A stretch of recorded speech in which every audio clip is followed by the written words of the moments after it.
जी नमस्कार, मैं आलोक राय।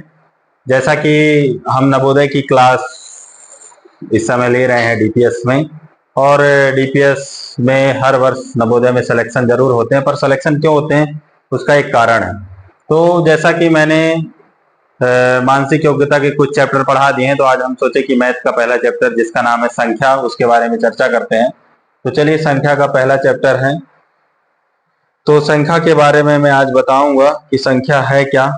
तो सबसे पहले हम जानेंगे संख्या।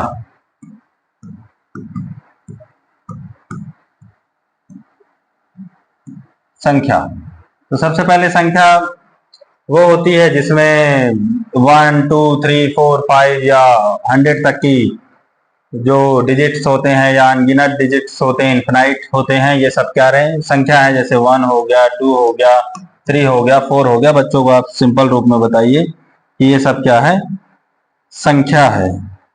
क्या है? संख्या है।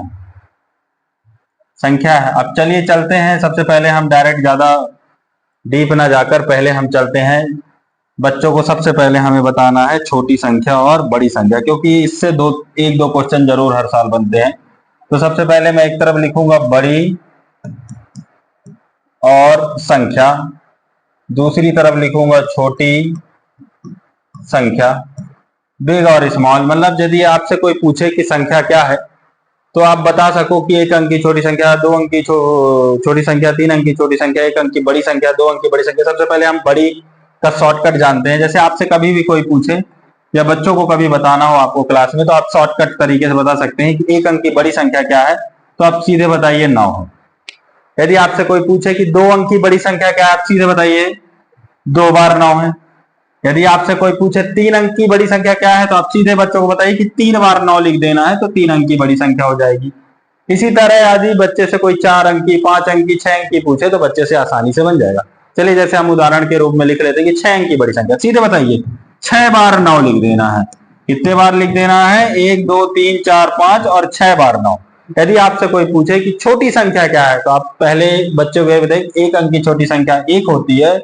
2 अंक की छोटी संख्या 1 तो लिखना है, पर एक ट्रिक भी होती है। यदि कोई पूछे 2 अंक की छोटी संख्या, तो आप ये बताइए कि 2 अंक की छोटी संख्या में एक कम जीरो लगाना है, तो 2 से एक कम 1 जीरो। यदि कोई पूछे 3 अंक की छोटी संख्या, तो 1, मैंने बताया अभी 1, और मैंने बोला कि एक कम जीरो लगाना है। 3 अंक की पूछा है तो हमें कितने जीरो लगाना है? 2 जीरो लगाना है। इसी तरह 4 अंक की, 5 अंक की, यदि उदाहरण के लिए हमने 6 अंक की छोटी संख्या पूछा, तो 1 तो लिखना है, पर मैंने बोला था एक कम जीरो, तो कितने जीरो 6 अंक में? 5, 1 2 3 4 5। ये हो गई 6 अंक की छोटी संख्या। तो इस तरह हम छोटी संख्या और बड़ी संख्या को आज बच्चों को बताते हैं। फिर इसके बाद कल हम इसका ऐड और जोड़ और घटाना, ऐड और सबट्रैक्शन दोनों बताएंगे। थैंक यू, मिलते हैं नेक्स्ट क्लास में।